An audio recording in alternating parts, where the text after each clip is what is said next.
This is Advisorpedia at the Fearless Investing Summit presented by Nitrogen, and I'm here with Diana Cabrices of Trust and Will. Welcome. Thank you. Tell me a little bit about Trust and Will. So Trust and Will is the leading provider for estate planning for financial advisors. We help their clients build estate plans in a simplified and streamlined way, and we bring the advisor into the process to truly integrate this and make sure advisors are having these important conversations with their clients. So why is estate planning becoming more important for financial advisors to have in their practice, even with those clients with modest incomes? Yeah, everyone needs an estate plan. It's not just high net worth clients. We're truly trying to democratize estate planning at Trust and Will. What we're seeing is data shows clients want to talk to their advisors about estate planning. They want their advisors to be present in that conversation. Not enough advisors have really stepped forward to fill that gap, but it's happening over time. You've probably seen this boom in estate planning technology, estate document creation technology. So that's exciting because we're starting to fill this gap more and more.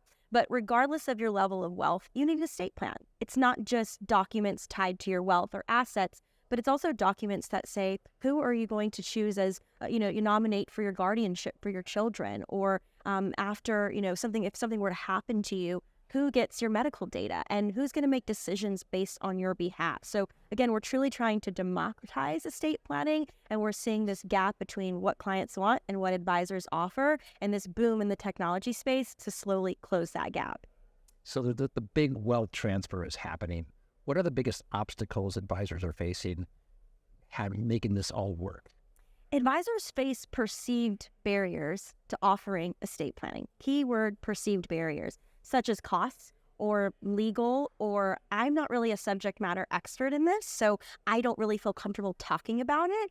And so what we're seeing is, again, with this introduction of tools, that advisors are starting to understand more and more, okay, there is a way to do this without, risking unauthorized practice of law, for example, or this is more accessible. My clients can afford this now with technology that's being introduced into the marketplace. Or we have education now, right? Something that we're really focusing on at Trust and Will is providing a lot of education. It's not just technology, but it's also education. We recently did a national advisor survey where we surveyed advisors using our tool, but also advisors that haven't used any estate planning technology to date. And what we found in that survey is 1 out of 4 financial advisors don't have an estate plan themselves. So I think it's human nature to truly put off estate planning, and then you feel these perceived barriers on top of that. But we've got to change that, and it is slowly changing.